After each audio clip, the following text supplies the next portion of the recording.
I've had quite a few.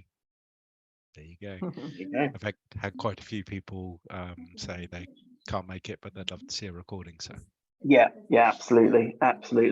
Well, for those that are just coming in and joining us, you probably caught us halfway through that conversation, but just to let you all know that this is being recorded. So we will be sending out the recording afterwards. That's always a question we get asked. So that answers that one hopefully right at the beginning. So we're just going to wait for a few more people to join us on this Wednesday morning. And then we'll get going with what's going to be an absolutely fascinating, I think, conversation today based on some of the prep calls we've been having. I'm really excited about this one. So I can see lots of people starting to flood in now, which is wonderful.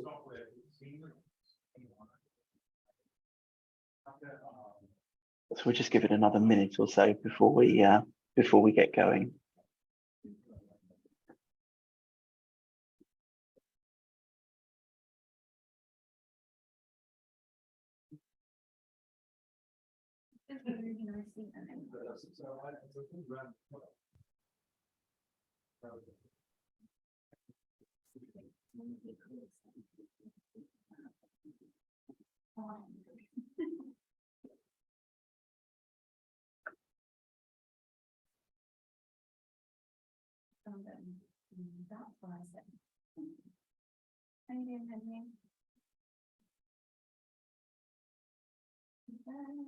Okay, just a couple more people coming in.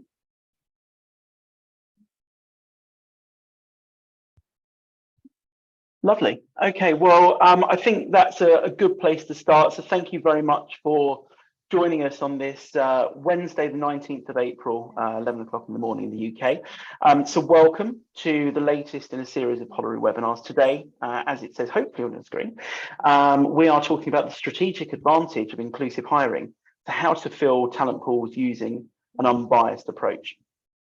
Joining me, and hopefully you can see them as well on screen on today's call, is James, who's Head of Assessment of Omni. We've got Julie, the Community Engagement Manager I haven't put my teeth properly in today. We're from 10,000 Black Interns and Able Interns. And of course, Hugh Fordham, CEO of Holloway. So before we get started, just a quick piece of housekeeping. Obviously, participants are able to speak, but attendees are muted. So if you are just coming in as a viewer, you're exactly that. If you do have any questions though, please do pop them into the chat box or into the Q&A box that you'll be able to see at the bottom of your screen. We will be dedicating some time at the end of the session to answer any questions, but if there's anything pertinent that comes up as we're talking, then we will try our best to answer it there and then. If we don't get a chance to answer your question, do not despair. We're not ignoring you. It's just a time thing. So we will be back in touch with you with an answer, and we'll get that back to you as quick as we can. The slides will be emailed to you after the webinar, as will the recording as well. Okay, now we're over with the boring stuff. Let's get on to the interesting stuff. So in today's session, we're going to be covering a few different subject areas, hopefully going to be more conversational than death by PowerPoint. So I might just turn this PowerPoint off at some point. But we're going to be going on an inclusive approach to candidate attraction and selection. We're going to be asking if organisations are doing enough to make their roles accessible and reduce bias. We're going to be talking about how to improve and increase accessibility. And we're also going to be hearing from Julie talking about her organisation, 10,000 Black Interns and Able Interns. Then finally, we're going to give you some hints and tips and some best practice around how we can engage and influence your audience. But the first thing we always like to start with is a poll. And so for today, and I will make it live in a few seconds, we are asking you the question, thinking about your organisation, do you think you're doing enough to make recruitment inclusive? And you'll see that coming up on your screen. So feel free to answer as appropriate. Yes, no, but you've got plans to. No, we don't have any plans to. No, because we don't have any knowledge or resource. So I'm already seeing the the responses coming in. So we'll give it a few seconds just to answer and get those answers in, and then I'll share those results with you. Here we go. Oh, look, 100% have answered. That's fantastic. Really quick as well. 27 seconds for everybody to answer. I think that's a record. So I'm going to end that poll. And I'm going to share those results. Hopefully on the screen, you'll be able to see those. So thinking about your organization, do you think you're doing enough to make recruitment inclusive?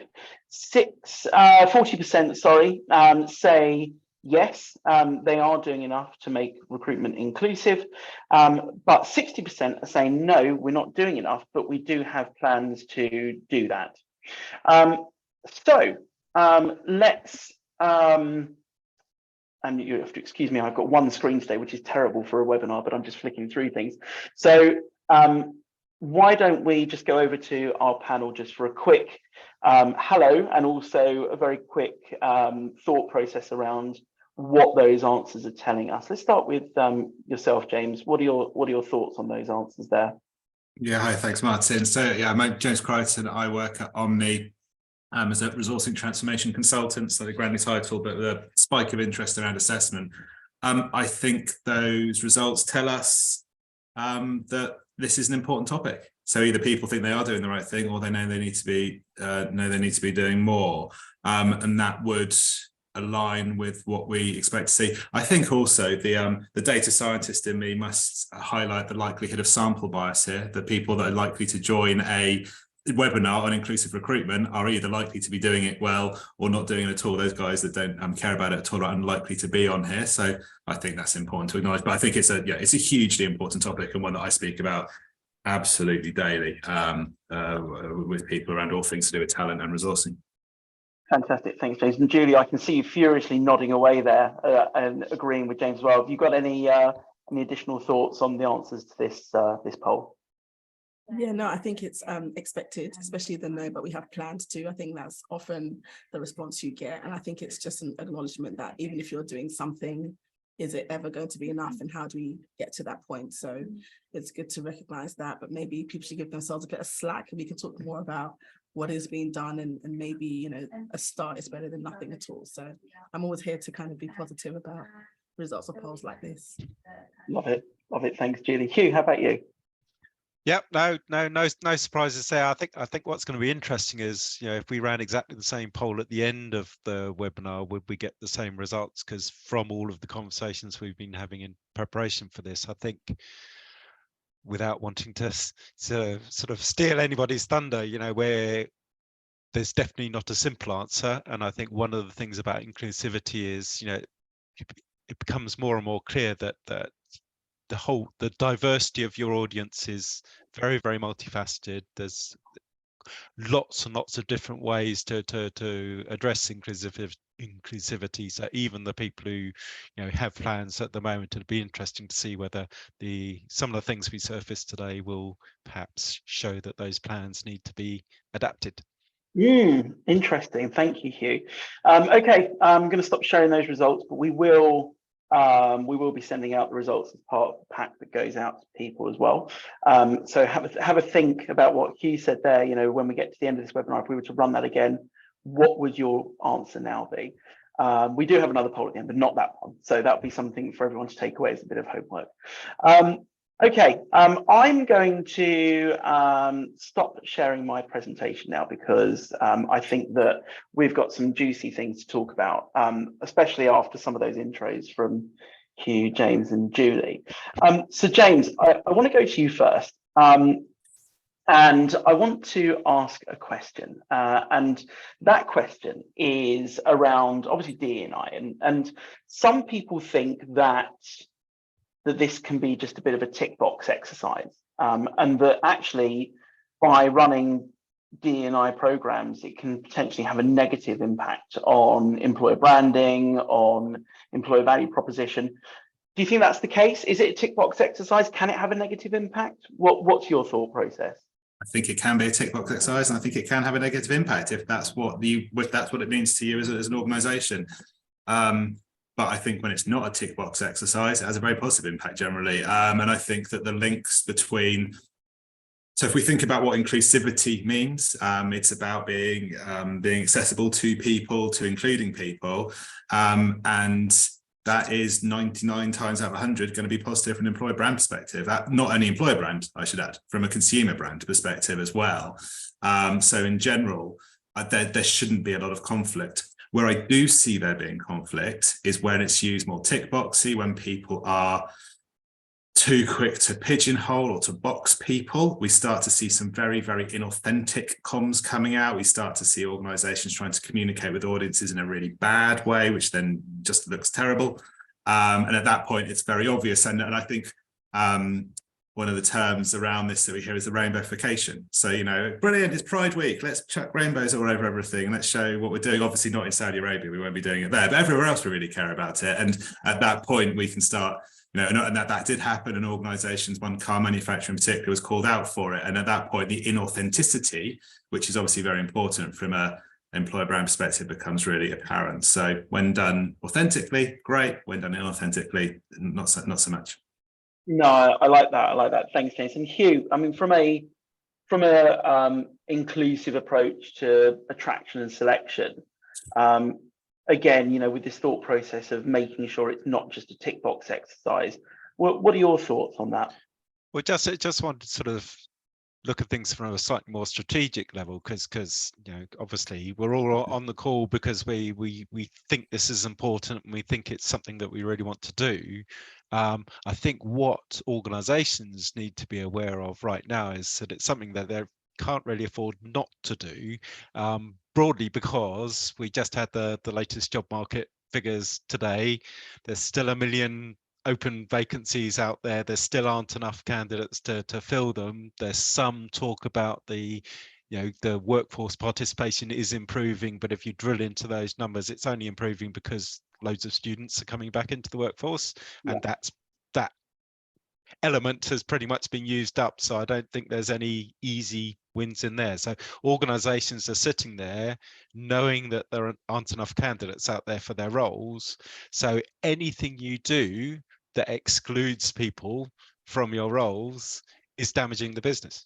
You know, whether it's the right thing or the wrong thing, it's damaging your business. So you need to do something about it. Yeah, no, absolutely. Thank you, Hugh. And I think that actually leads us on quite nicely to kind of that next conversation point that I'm thinking about, which is about especially with like you said, with the latest ONS stats, which just I don't think surprise anybody, but at the same time show that we're still a long way away from doing things properly. Ultimately, is thinking about organizations and are they doing enough to make their roles accessible? So thinking about that attraction activity and how organizations can balance their need to enhance their employer branding with their D&I activity. So thinking more around how they make their roles more accessible and thinking around what kind of methods organizations can use to attract more diverse candidates. James, I know this is something that you're quite passionate about. You know, what are your thoughts on making sure that roles are more accessible and you can attract a more diverse set of candidates? Yes, I think it's obviously hugely important. So we, Omni, my company, work with the CIPD every year on the Resourcing and Talent Planning Survey. And basically that's a survey which is balanced by the organisation type and industry and size across the UK to ask people, professionals about their approaches to a number of different things around resourcing and talent planning, unsurprisingly. But one of the areas that's drilled into in particular is what have you been doing to attract diverse candidates? So as opposed to kind of just giving you my thoughts on this topic, it might be useful to see what people are doing. And this isn't about what source shall we go to. So it's less about this very specific source, because I think that, actually, I will give you my opinion at the beginning of this. One of the things is if we bundle everyone together and say, we want diverse people, and what that means is that you can be from a different country, or you can be a different color, or you can be in a wheelchair, or you can be female, or you can be old, and then we group all that together. There's obviously no one job site where everyone that isn't, frankly, doesn't look like me, will go to, and then I go to the other side. So I think that's got to be targeted, but specifically in terms of these more general concepts of what companies are doing. So 39% of companies Well, thank you for the slide, are including that inclusion and diversity statement on their job descriptions and career sites. Now, really interesting here, back to the point I made earlier, you can tell if it's that tick boxy, yeah, we know you need to put this in because probably someone like me has been in your company and told you it's the right thing to do, or the more authentic ones. And I've seen, we worked with one organization where we changed the statement from the very fundamental, which basically statement, which is, we're legally obliged to accept protected characteristics, and we're going to write that down here and hope that you think that's a good thing, to something that was more meaningful. And we saw applications of certain groups, gender, females in particular, increase. The second most biggest part is trying to attract candidates of all ages, and important from an attraction perspective, that's very media reliant. So thinking about where eyeballs are going to sit, if it's eyeball, and it typically is eyeballs, isn't it now, that's going through, and where that goes through is hugely important, and linked to that third point, advertising in sources to attract underrepresented groups. Basically, it's about targeting. What's the persona of the person that I want to attract? And then the clever people are doing more than one way of advertising. Putting out one advert in one way will attract one cohort of people. How can you broaden that out? Okay, interesting. And I think you shared a statistic with me that how many organizations are not doing any of this. I think that was the interest. So of course, it's none of the above 30%, which I find mind-blowing. If we look at how simple some of these things are, what I will say is that because the sample, and it's a decent sample, so CRPD draw on here, is representative of all organisation sizes, because there are lots of very small organisations in the UK, there are some less sophisticated results coming through, but there are lots of people that don't think about this at all, basically. It's just not on the radar. And obviously that's counter to the poll that we ran at the beginning of here. Yeah, very interesting. Thanks, James. Julie, I was going to come on to you next anyway, in terms of doing a bit more of a deeper dive on 10,000 Black interns, enabling interns. But actually, I think this would be a really nice point to kind of ask your thoughts and your opinions on what methods are best used to attract diverse candidates, and what you're seeing out there in the market, and what you're finding success with, and not having much success with. What are your thought processes? Yeah, Sean, I think actually this slide is really helpful because it's what I would have said, and it's got numbers. So thank you very much for that. But I think it's really, really true. And just give some examples of what James has mentioned. I think we're very much, we're talking kind of a technology session on it right now. So often we'll be thinking, okay, what's the most efficient techie way to do this? How do you get all the young people in? Yeah, young people, that's what we're looking for. But actually, what if you're someone who doesn't use social media, for example? What if you're someone who isn't very good on the computer, but could learn, but actually that's not going to be their first source of where they're looking for a role? What if you're someone who needs specific screen readers to read a screen, and actually the job thing you've put together doesn't work with that, for example? So I think the questions are, what is that persona that James mentioned, and how are we reaching out to that specifically, and actually in a way that probably would work for everyone? Because I think it's very difficult to think of that one person that has a very specific need, but actually if you say that need will be helpful for anybody, even if they're having a bad day with their eyes or they can't see at all, something that can be read by a screen reader is helpful for everyone, actually.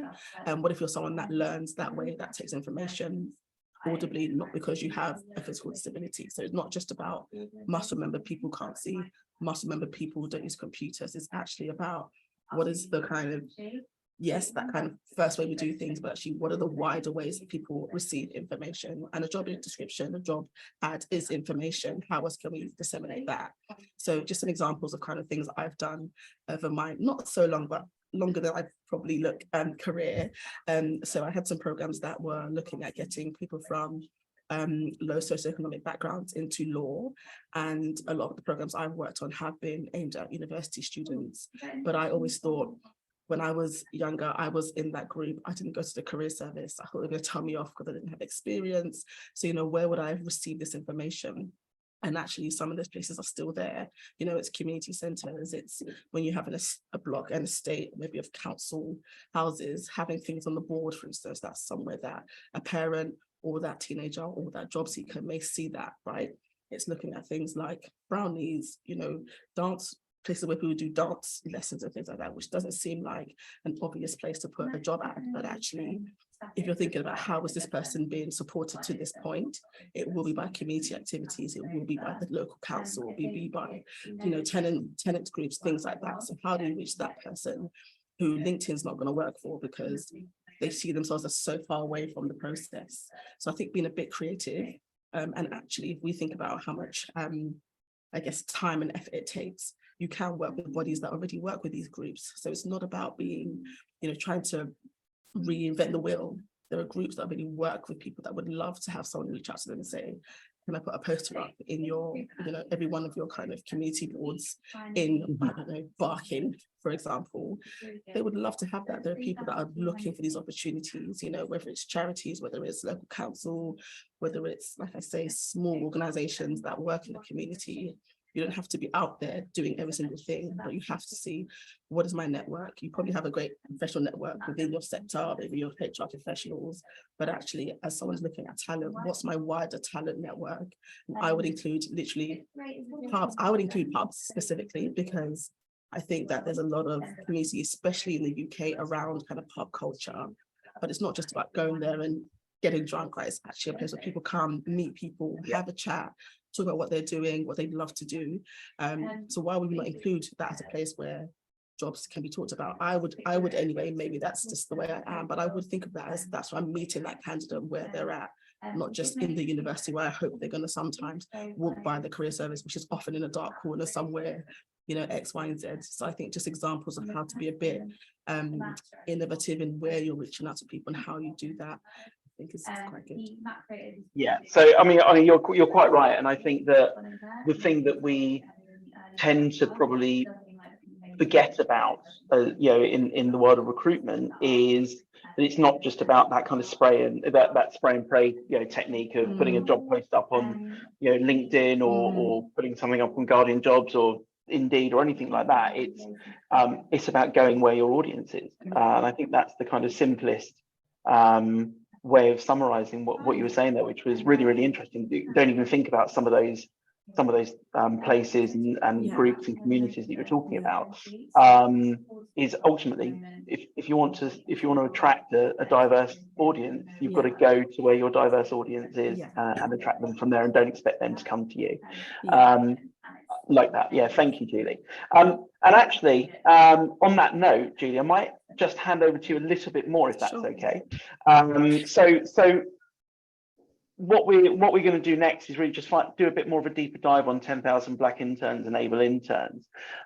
So I'll share a screen when it kind of becomes a bit more relevant, but if you could start with, some of our audience may not have heard of you. You know, it's not just about what it says on the tin with 10,000 Black interns. So it would be really interesting to find out from you a little bit about the history of 10,000 Black interns, a bit about your objectives, a bit about what you are as an organisation. That'd be lovely. Yeah, sure. So 10,000 Black interns, it's a little bit of what it says on the tin, but there is a bit more to it, as Martin has alluded to. So we actually were founded in 2020, and we started off as kind of a small kind of reactional charity, actually, that was looking at the way of the world at the time, you know, some news stories, George Floyd, etc., and thinking about how can we actually make tangible change? You know, why is it that, you know, it's so dangerous to be out and about, you know, as a Black person in 2020? And I think it's kind of starts from that kind of shock factor, which we can't ignore. This is the world we live in. It's not a story somebody's made up. So out of the back of that, and kind of Black Lives Matter protests, and just more of an awareness about the kind of disparities of equality and equity, our founders all worked in finance or finance related areas, and decided to just say, what can we do in our sector? And I think that's a really key point. It wasn't about let's just go out and change the world, because I think that's a very nice sentiment, but actually in a practical way, what does that mean? How do you change the world? What do most people need to do when they get to 18? It's work, right? So that's one way that you're changing the story for a specific group of people. So they thought, how can we kind of make that change in our sector? We know that the finance sector, and specifically investment management, where the majority of them worked, was very kind of stale, male and pale. Let's use that kind of trifecta, because it has been something that has kind of been quite a niche area, even within finance. You know, you need to have a certain set of skills. You need to be apparently very, very smart. You need to have a real good knowledge of, you know, economics, trading, investments, you know, where money goes. And I think there's maybe been a perception that only certain people know where money goes. So they're very aware that within their sector, women did not really apply. And if they did, they didn't get in. Black people didn't really apply. And if they did, they didn't get in. So they said, how can we push this? And what our founders did do, which I think is great for them, is they use their influence to actually say to other people in the same kind of level, which is, you know, other CEOs, other leaders of organizations, and say, would you be brave enough to just take on somebody who maybe you've never considered before as a potential intern? And that's a Black person. And it's, again, I know it seems very plain speaking, and that's kind of how I am and how we are as an organization. But at that time, that was a very kind of alien thing, unfortunately. And, you know, I've worked in diversity and inclusion for a long time, but even in 2020, it was still an alien concept to a lot of the firms that we approached. And it's not because there's not a will, as we saw today, people always plan to. So I'm not of the mind that people are inherently evil and don't want to do good things, but often it's like, but how, with the barrier of having the smartest people, the people who know about our sector, the people that have a history in it, you know, with all those barriers, it's kind of easier just to stick with the same groups of people we've always stuck with. So they kind of said, no, don't do that. CEO to CEO, would you be brave enough to kind of take a punt on this? And they were able to go through their kind of contact list and able to get 100 firms to do that.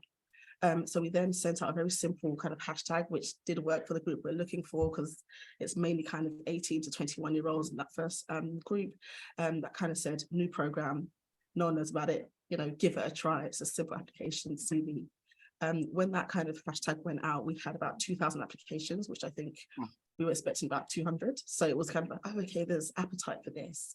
We found that in terms of our applicant pool, we had about 45% female. We had 100% obviously on the ethnicity side. And actually in the end, we had about 500 interns going out into investment management and asset management in that summer. So we then realized that, oh, it's not just in our head, like there's actual appetite in the firms and actually in that student population. And I don't know if that question had been asked in such a bold way before, which is maybe why it got such kind of a big pickup. So from there, we found that, okay, maybe this is a program. It's not just a kind of protest, it's actually a program now. So we kind of went out to other sectors to see what would be the interest there too. We had people coming to us from the health sector saying, we need help with this, coming from, you know, creative sectors, media, coming from engineering. Basically every sector you can think of in the UK said, we need help with this as well. And I think the key thing about that is not that, again, people don't want to do things or make change, but actually there are barriers on the student or applicant side and on the firm side that these programs, because they just kind of cut through, there's kind of no more roundtables, no more white papers, no more discussions. This is action now. Can you put your money almost where your mouth is? Because of that, you actually embolden the students to apply. They feel like, okay, someone's saying things that I could never say by myself. I feel empowered to actually apply for a program like this. And the firms are saying, okay, I couldn't even mention this myself. I didn't feel, again, bold enough to say this myself, but someone is almost saying it for me, giving me, I guess, permission to say, this is a problem and I'm going to just kind of point it out really clearly. So that's where there's that kind of, I guess, joining that meeting of two lacks of confidence, maybe on both sides. And actually now saying, no, be confident, say what the problem is, you know, and how we can support you. And all we do, you know, I'm not trying to diminish our work, but all we do is provide a pool of candidates that would fit into a certain protected characteristics. So the first one, of course, is ethnicity. So focus on the Black community because it's still the most underrepresented community in most workplaces in all sectors that we work in. And then our second program, 10,000 able interns, is working with disabled young people as well. So again, two groups that are unfortunately still quite far removed from a lot of the kind of employment journeys that we are trying to get them onto, essentially. So again, when we say able interns, we mean disabled people. We say it very clearly, you know, there's no kind of pussyfooting around it. We want to be very, very clear that there's an issue here. I think there's been a decade of a 30% employment gap for disabled and non-disabled people. And actually, it's not a simple reason of they can't work. That's actually not the reason why there's a gap here. There are so many factors that just having the kind of confidence to apply via our program, a bit of protection kind of for you because you're on a program, you then get to show your skills in a place where you know that I'm kind of buffeted by this program that's going to support me. You know, you're able to be put forward in front of firms who know you're disabled, so you're not having to disclose all the time or having to hide things. There's an understanding, there's going to be inbuilt kind of adjustments for you because they know that I'm going to meet someone that might need an adjustment. And so I think actually what our program does will actually kind of force you to be more inclusive, because you know that the candidates coming through will probably have a disability, right? You're on a disability program. So it'd be silly for you then to say, oh, I didn't think about that. I didn't realize that would be really silly to be in a program where you didn't think about the fact that somebody might need a physical adjustment. Somebody might need, you know, a certain room for them to sit in sometimes. They may need a certain process. They may need questions for the interview in advance, right? All of these things, it'd be silly to not have thought about that when you're on this program. So it's kind of like we're kind of forcing you to almost speed up your inclusivity because you're on a program. And I think that helps firms to say that actually we can do this and we actually have done this. How can we do more when the internships start? How can we do more when people start these jobs full time? And that's kind of where we're at now. So we have, on the Black intern side, we have 2,000 internships a year. We're into our second year. So we do have our 2,000 interns hired, and there's a few more actually, we're going over that. And then on the Able intern side, we have 100 interns going out into internships this summer. That's excellent. Well, thank you, Julie. Thank you for sharing that. And I was going to ask, and you've kind of beat me to it. I was going to ask how the program's going, but you beat me to that at the end. Sorry, I can see I was talking for a lot, so I thought, let me try to... No, absolutely. Do you know what? You've actually raised some really, really interesting points that we're going to dive into actually after this. But I actually raised some, I've been making some notes as well. You've raised some fantastic points actually. But I was going to ask a couple of questions around that. But first of all, I think you're to be applauded though for the success of the program so far. I think that it's been an amazing journey, and and I know that Holaroo have been a part of that journey for a couple of years now. I've put up some screenshots so people can see kind of what's going on the platform and how you're bringing together, not just like you said, you've moved everything from protest to program, but you've also created a lovely community around it as well, and Hugh, you were going to jump in there. No, that was exactly the point I was going to make, because Julie said quite early on, one of the most effective ways of improving your reach is through peers and communities, and we talked about pubs and what have you. So part of the reason why we were so delighted to be part of this whole project is our whole ethos is we want to build communities, and I think one of the powers of both these programs is over time we're building this big network of people who can support each other, who can help each other, and our big thing is the people who went through the program last year are now in the alumni community, and they can provide the support and answer the questions and help to find people for future projects. So it's we want to take this beyond just putting a person into an internship and then thinking again, going back to thinking we've just ticked the box, there we go, we've done our job. This is much bigger than that. This is building that whole big sense of a movement, a community, and letting people help themselves really, and help each other. Absolutely. It's fantastic. Oh, it's been wonderful to be a part of it. It really has been. Only a small part because we're just providing the kind of technology behind it. But it's been lovely to be a part of it from a Holaroo perspective. Absolutely. And something that you said that was quite interesting for me. You said that you're not, when you go out and you engage with employers, you're not pussyfooting around. And I love that. And I think there's this kind of sense of uncomfortableness around it that around D&I sometimes, and I think that sometimes you have to hit that kind of level of feeling uncomfortable head on, and deal with it. And I really like that. But I did want to ask you, because obviously you've been running the program in one sense or the other since you said about since about 2020. And obviously, your main focus to start with was Black interns, like you said, and then this year you've added on that able interns as well. So I suppose the question I had was, as an organization, you know, changing the changing the script a little bit, what did that do to you? From, you know, did that take you out of your comfort zone in terms of the people you're attracting, the people you're working with? How did you deal with that? Because I think a lot of people would learn a lot from you in terms of attracting a group of people that, you know, that isn't, you know, that isn't, you know, in your comfort level, you know, doesn't, you know, isn't a mirror of you, all those kind of things that we have as recruiters. How did that go as an organization?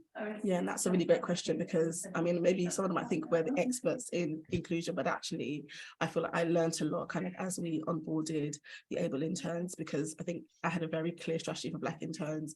You know, go to African Caribbean societies, they're all there, they will send it out to their friends, that's absolutely fine. But we found that with the disabled students and graduates, it's not the same kind of identity politics. So you may not actually have only or mainly disabled friends because you have a disability. You may be the only one person you know, actually, that's a possibility as well. So we couldn't rely on the same things such as word of mouth in the same way we couldn't rely on there being one society where everyone congregates. You know, again, had to be a bit smart about it, had to use maybe more of the support services that a disabled student or graduate might use at university to kind of reach out to people. Had to reach out to charities as well outside of the university space, because we find that actually there's also kind of an education gap as well with disabled students and graduates. So actually, even if someone's in university, they may not be engaging the same way, they may not be going all the time, they may not find that place where they feel safest, right? So actually, where do they feel safe? In a place where if they receive this information from me about a program, it doesn't come across as something that's exploitative or scary or, you know, hard to understand. It's coming from a place where I feel safe. You know, if I hear about it from Scope, if I hear about it from RNIB, I'm probably more likely to trust that they have done the due diligence for me on this program. So it was more about, okay, we had a thing that worked before, we tried it, it was okay, it wasn't amazing, what else can we do? And we've really lent on kind of partnerships with, you know, disability charities, some of the commissions that kind of run those charities as well, to get training for our team, to get training for the firms we work with, and actually to kind of disseminate the information. I actually also found that there was more use of the phone, which I don't know is the most efficient way to do things. But actually we found that we had, when it was kind of coming to the end of application periods, I would kind of open my phone as a phone line, and I'd have, you know, parents calling in about their autistic 19-year-old, you know, I'd have someone just call and say, quick question about my CV, can I ask you? And again, it's not efficient. So James, please step in and show me how to do this in a more efficient way. But because we only had we had a very small pilot, you know, that was a really great way just to build again that trust. That's really important. We found that we need to be trusted. We can't, a lot of people that have disabilities, they can't just be taking pumps all the time. They need to feel that they're going to be listened to, they're going to be, you know, adjusted for. So it's not just, I'll just try it and see what happens, because that can cause a lot of harm if it's not done properly. So we had to have something that was a bit more human, I think, than just social media blasts or just things online. I had to kind of put myself out there as a person people could speak to. Just so you know, before you tell me off, James, going forward, we are going to have kind of in-person sessions with the team that will be on campuses in kind of regions around the UK, so people can come and ask those questions in a safe space. Because I think that one thing that kind of has seemed to run through, no matter what group of people we're working with, is kind of the anxiety around applications. Will I be accepted? You know, who's going to know about my condition, what's going to happen? So actually to kind of alleviate that anxiety, having a conversation with a friendly person. I think I'm friendly. I give a very friendly air of thing, you know, having that conversation with someone, and the team do as well, not just me. You know, it really has helped people to feel like, okay, I'm just going to trust this. It's new, but I'm going to trust it. But again, I know, Omni, please help me to make myself more efficient. I can't talk to everyone in the world, but those are some of the ways that it was different. And, you know, I think a key thing is, one last thing, sorry, is just on the disability side, is being disability led is really important. And I think it was very easy for me to talk to, you know, other Black people. I mean, how hard is that really for me? It's quite groundbreaking, but it's easy for me as someone who reflects, as you mentioned, Martin. But actually, when we first started, we were not disability led, but we now have, you know, people with ADHD in our team, we have people that have hearing loss in our team, people have mental health, you know, so it's really getting that experiential understanding of disability, not just we did it on one group, so it must work, it must just copy and paste. It's much more nuanced, even though the program in itself stays the same. And I think one point there, which I sort of alluded to right at the very beginning, is we can't think of it as a monolithic audience. Yeah. You know, even within these areas that we're targeting, Exactly. there's a huge range of requirements and needs and Absolutely. opinions Absolutely. and you mentioned, which is absolutely right, lots of people are anxious and I think it's one of my big bugbears is we focus on people who are confident, who know where they're going to fit, they know exactly what job they want to apply to, so off they go. And there's this huge set of people who aren't quite sure, and they're a bit nervous, and they're scared of looking stupid and scared of getting into the wrong thing. And it's kind of one of our big things is trying to turn things around. So you're trying to have conversations with people where you're explaining where they could fit, rather than waiting until they apply for a job and then saying, yeah, sorry, we're not interested, because making a positive and supportive journey is so important. Allow people to self-select in and out, rather than waiting for that. And help them and encourage them, and basically say, don't worry, we're really interested in you, and we absolutely think you could fit in well here, because quite often when you talk about the people who didn't apply, they're people who've self-selected themselves out for all the wrong reasons. Exactly. You want to have that conversation with them before that happens. So hold that thought, because we're going to talk a little bit more about that. But and Julie, first of all, thank you so much for coming. I know it was very short notice as well, and I know that you can't be on the call for much longer, unfortunately. So I wanted to give you as much time as possible, and I think that before we kind of go on to the next section, and unfortunately you have to drop off the call. If anybody in our audience wants to learn more about 10,000 Black Interns, or wants to catch up with you or talk to you about anything they've heard today, how are they best getting in touch with you? So our website is 10,000. We actually have a foundation now. So if you want to kind of find out about both programs, you can look at 10,000 Interns Foundation, which you don't mind putting in the chat. Actually, those 3 words, Google that, and we will come up. And that kind of talks about our broader kind of inclusion kind of aims and objectives, and then you can look at the programs as well if you're interested there. My name is Julie. It's there, so if you look on LinkedIn, it's the same picture that they used today, so you should be able to find me on there, and I'm very happy to speak to people on a one-to-one. And my email address is julie@10,000internsfoundation.com, so I can share that with Martin and the team for afterwards, but very happy to have conversations. And I want to stay on and hear James's response so I can be more efficient in my approach. So I'm going to stay for another 3 minutes to hear James's response as well. I can pick up on that. So the big thing that I'll be very brief because I know we're going to move on, but the elephant in the room, more inclusive processes are less efficient. Full stop. Always the way. And I think that there's no magic bullet, and I think that it's fascinating and what I see is people go, I want it cheaper, I want it quicker, I want it faster, I want it more inclusive.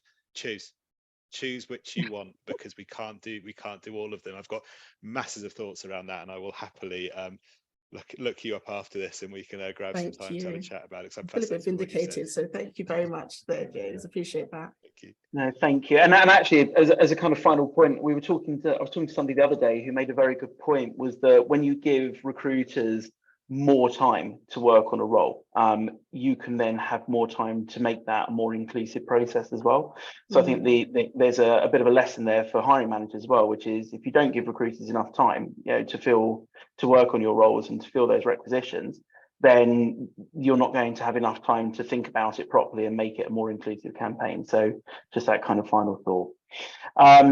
Thank you, Julian. I see you're adding lots of stuff into the chat as we go along. And what we'll do is we'll make sure that's in the follow-up email to everybody that's registered as well, so they know how to get in touch with you, and obviously all the other panelists as well.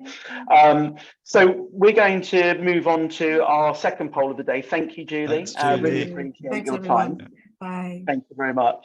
But that's fantastic, to be honest with you. I could have happily given Julie 17 hours of time. I think it's really, really fantastic program. We're going to move on to our second poll of the day, and it's not the one that Hugh tried to broach earlier, unfortunately, but still think about that.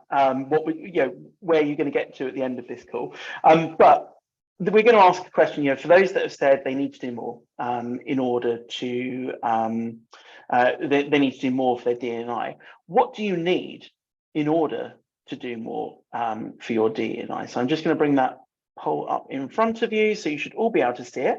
And I'm going to wait for the answers to come through. Let's see if you can break the current record of 27 seconds from earlier on in the call.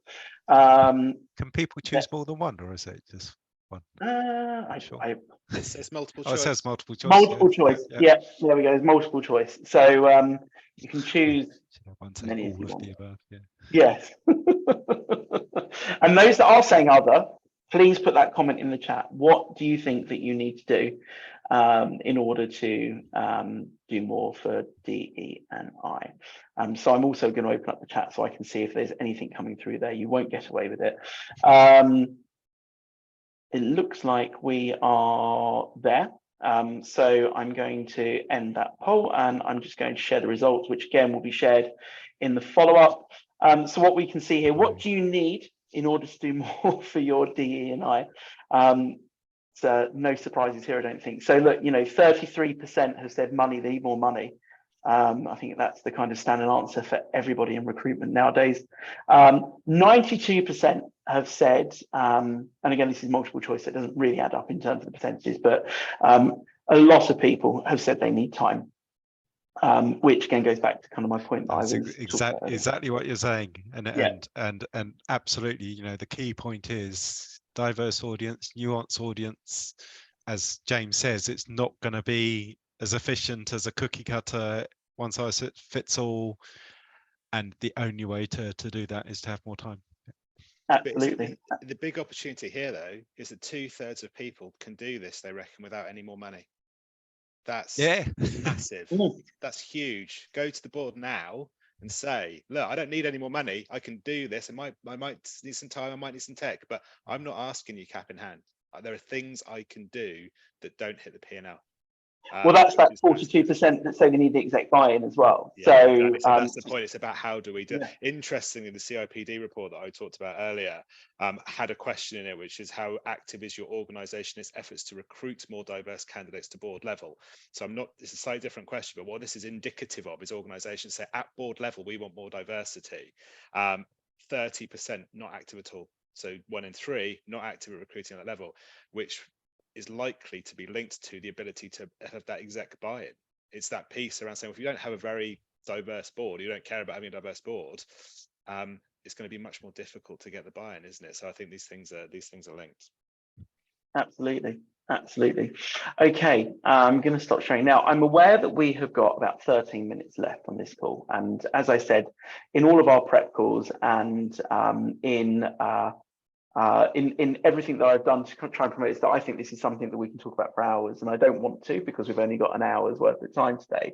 But it's just a reminder for the audience, if you do have any questions for Hugh, for James, or even for Julie, we can get those questions to her after the call. Then please do put them into the Q&A section at the bottom of your screen so that we can get around to them in around 7 or 8 minutes time. But we're going to move on, and we're going to talk about some more interesting stuff to do with DE&I, obviously. So we planned to cover quite a lot in the last part, but we gave Julie a lot more time than we planned because I thought it was going to be very, very interesting, and it absolutely was.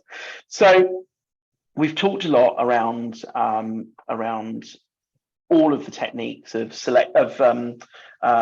advertising, of engaging, and being able to identify and target the right audience. But I think that one of the things we haven't talked about really much is influencing that audience as well. And you broached on it ever so slightly, Hugh, around the end of our conversation with Julie, especially around that kind of hesitant versus non-hesitant candidates as well. So I think let's just dive a little bit deeper into that, because it was an interesting thing. I didn't want to kind of cut you short on it.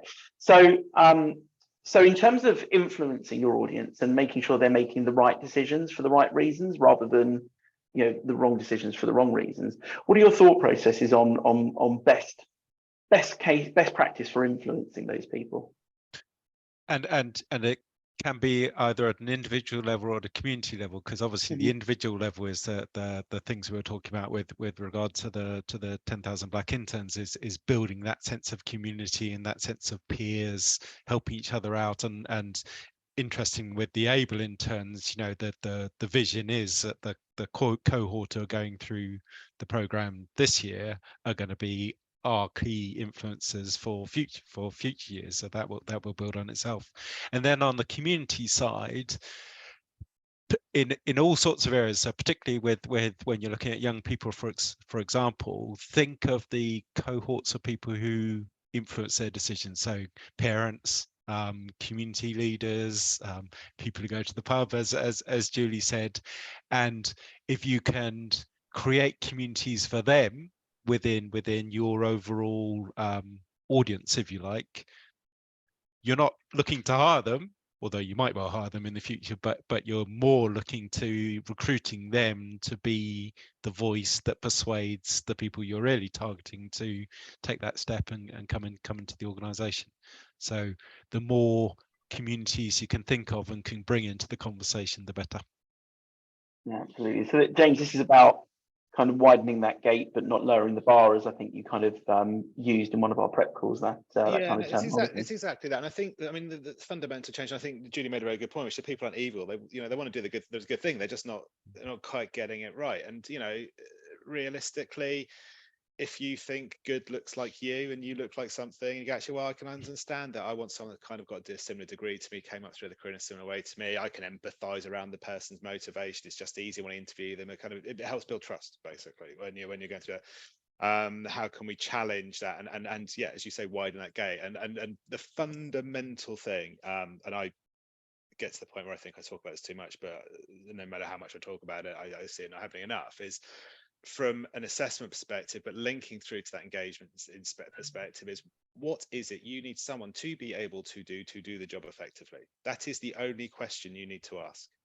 And once you've established that, you can then work out, okay, what's the best way of assessing them? What's the process that we need to put someone through? But really importantly, how do we put someone through that process, assessing the right things, but do it in a way that genuinely engages them? And you've talked a little bit about the extroverted candidates doing better, being more likely to put out. The charismatic candidates will do better. Someone that has been oppressed, someone that feels vulnerable, is less likely to be charismatic and extroverted when they're going through a process. So how do we make sure that goes through? But then importantly, linking those criteria that you're assessing for, those criteria that you know that are related to job performance in a positive way, obviously. How do we get that messaging out transparently in the comms? So let's stop just doing the very generic, great opportunity, yada yada. There's adverts that go out there. My client, a very exciting, fast-paced organization. Actually, let's focus in on those 4 or 5 probably things that we need someone to be able to do front and center at the comms piece, and then use that as the process through a good candidate experience through the assessment piece to go through. And also, and this is the bit about my efficiency dig that I made earlier, to be more inclusive, you have to let more people through that gate initially. And there's no, do you have to identify potential in someone? You have to meet more people, and there's no, well, there may be a way around it. I'm sure there's lots of vendors that would tell me there is, but I'm yet to find a way around it that does it very effectively. So just and that's where the time comes to spend a bit more time. If you were going to shortlist 10 people, shortlist 15. You've got 5 more different viewpoints to look at that point. There was a fascinating thing that you brought up in one of our earlier calls, which was, I realize we don't have much time, but it was so important. It was made me question everything. Was from my recruitment background, I come from the have to have a structured process, have to have a structured interview, ask everybody the same questions, and then you've got something to compare with. But James made the point, which is absolutely right, is if you do that, your process will be biased because different people will respond to those questions in different ways. So actually you have to adapt the selection process and specifically interviews with the candidate in mind. I'm so passionate about this. That was so interesting for me, because it just goes against everything that I learned when I was starting out. So, and thinking's evolved around this. So it used to be, right, if we ask everyone the same question exactly the same way, we'll then understand, we'll be able to rate everyone in the same way. So it's thinking of a bit like an exam. Question 1 is what's 2 + 2, right? 2 + 2 + 2 is 4. But actually, if I've worked in an industry and I've used certain systems and I've dealt with that sort of people, and you want to know how I build relationships, you'll ask me. It makes sense to ask me in that context. You know, when you were working in a big aerospace company, how did you deal with aerospace engineers? Well, I've got some knowledge there. I know that aerospace engineers need to be dealt with in a certain way, and I can impress you as interview that. Then you go, well, actually, I've never been a PM. I never worked in the aerospace industry. I worked in banking. So there's no point asking how I deal with an aerospace engineer. I don't know. But how would I deal with a different stakeholder? Okay, well, I can answer that question. I can give you the, what we all know to be a competency-based interview and the indicators that go along that. And then you go, do you know what? It's a graduate. They've not only never dealt with worked in the aerospace industry, they've never worked in a PM. Do you know what? They've never worked. Right? How do we work that out? It's completely unfair to them to say, okay, well, when you're dealing with aerospace engineers, how are you going to do this? I have literally no idea at that point. It's luck. So it's about adapting this through. And I think that's really interesting thinking on it. I'm doing some work with a large public body at the moment where they are absolutely ED&I inclusivity is at the forefront of everything we do. It's so important. It's so monitored. They do an amazing job, but they want to do it better. And we are empowering managers to work in a slightly less structured way. And for everyone, that's a bit like breathe in. but it's right. It's absolutely right, because what we're saying is we still want the same things measured. We're not lowering the bar to your point, Martin. It's about saying, okay, well, if we ask people questions that give them the best opportunity to respond, to get the evidence we need, that's what we do. And my analogy is always, if you have a candidate that is deaf, you would ask them the question in a different way. And that's and no one will go, well, that's unfair. That's unfair that we did it that way. Actually, that just it levels the playing field. Sorry, that was a long 2 minutes left, but no, but it's so that's sort of key message to take away is if you want to have a diverse audience, you have to have a diverse approach, and by definition, a diverse approach is more complicated. So you need to have the time, and you need to have the resources to do it. Absolutely. There's no silver bullet, is what James always says. No, exactly. We talked quite a lot about this in one of our prep calls, and we were talking about the concept of a candidate choosing their own journey, and what works best for them, because there's no point in demanding that somebody goes through a video interview when they've got a neurodiversity. It means that they can't, they don't want to watch themselves being recorded, or they can't think, and read at the same time, or whatever it is, and so trying to force everybody down that same process, it in itself makes the process biased and lacking in diversity. So totally, and I think that kind of goes back to that money and exec buying kind of part of the question of, can we provide almost like a menu of options for people and say, actually, we know that we're going to get to the same point at the end of it in terms of understanding whether or not you're right for the role and right for the organization, etc., but can you pick and choose how you get to that point, which I suppose is the Pangea of what we're talking about. I think it's fascinating. Just to finish point on that. So I think that the key principle that people need to bear in mind, what you are measuring is much more important than how you're measuring it. Exactly. So as long as how you're measuring is fair in and of itself, focus on what you're measuring and the tool you're using, you can change potentially. And I think that's again a change in a lot of thinking for organizations. Absolutely. So we are kind of coming towards the end of the call. I've allowed us to kind of continue over a couple of minutes from that kind of last 5 minutes questions, because we haven't actually had any questions coming in, which I'm never sure is a good thing or a bad thing. But I think there's been a heck of a lot that we've been talking about today, and I suppose people are going to sitting there and processing and thinking about how they can go back to their organizations, hopefully, with some of the really interesting things they've heard today. What I was going to say was that kind of breaking news, I suppose, is that Holaroo and Omni have come together, and we're in the middle of finalizing a 3-part series of white papers that we're just finishing the production of now, which is all on this subject. And so we're going to rewrite them all now. I think so. We'll get Julian as a proofreader as well, I think. So everybody that's registered for this will get those that 3-part series. Now, in that, there's going to be things that we haven't spoken about today, such as, I know James is kind of a little bit anti-technology when it comes to this stuff, but what technology can actually help people. I'm joking. I'm not anti-technology. No, but you make some very, very good points that it's not always the the answer and the solution. But there is going to be things there like, technology that can help enhance the way that you do things, some real kind of key steps, some easy to make changes, and a little bit more of a deeper dive around some of the subjects that we've been speaking about today. So do watch out for that. It will be in your inboxes hopefully before the end of the week. So keep an eye out. That will be hitting your inboxes, and you'll be the first people to get it, those people that have registered for this webinar. So with 1 minute to go and no questions that have come in from the audience, all that's left for me to say is thank you very much, everybody, for registering, for attending. I hope you found this as fascinating as I have, and I'm sure everybody else has. And I hope that you've picked up at least one thing that you can take back to your organization and either implement or start a conversation on to help enhance your D&I strategy and activity there. So in the meantime, thank you very much, James, for joining us today. Thank you, Julie, wherever you are at your next meeting. And thank you again, Hugh, for coming on and giving us the wealth of your experience and wisdom. All that is left for me to do is say thank you, everyone at home, or wherever you are today, and I look forward to the next one, which is all about proactive recruitment. Watch out for that invite to the next webinar in your inbox. Thank you very much, everybody. Have a great day.